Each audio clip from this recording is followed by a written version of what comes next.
বন্ধুরা, এই হচ্ছে একটা কিরগিজস্তানের গার্মেন্টসের ফ্যাক্টরিটা খুব বড় এবং ভিতরের সাইড খুবই সুন্দর।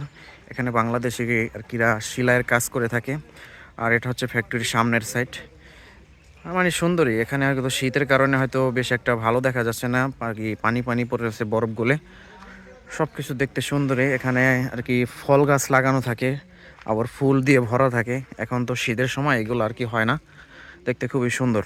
এখানে আপেল গাছ আছে, এই যে ওগুলো হচ্ছে আপেল গাছ, মরে গেছে আপেল গাছগুলো। আপেল আছে, আরও অনেক অনেক ফল আছে, তা আমরা হয়তো নামও জানি না ভালোভাবে। এটা হচ্ছে গার্মেন্টসের একটা ফ্যাক্টরির আর কি, এই হচ্ছে ফ্যাক্টরি। আর ওগুলো হচ্ছে কাটিং রুম, থাকার জায়গা, বিশাল বড় অনেক রুম খালি পড়ে আছে, অনেক জায়গা। খুবই সুন্দর দেখতে কন্টেনার। অনেকে তো দেখতে চান যে কিরগিজস্তান দেশ কীরকম বা গার্মেন্টসের ফ্যাক্টরি কেমন হয়ে থাকে, অনেকে আমাকে কমেন্ট করেন, তাই আপনাদের জন্য এই ভিডিওটা করা। আর ভিডিওটা কেমন হয়েছে তা অবশ্যই কমেন্টে জানাবেন। এই যে মরে গেছে, এগুলো হচ্ছে আপেল গাছ।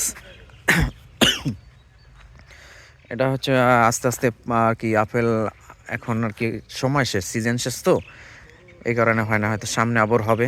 পাতা পড়ে গেছে সব গাছের, সবই হচ্ছে আপেল গাছ, সুন্দর দেখতে। আর হচ্ছে গার্মেন্টসের ফ্যাক্টরির সামনে ওটা।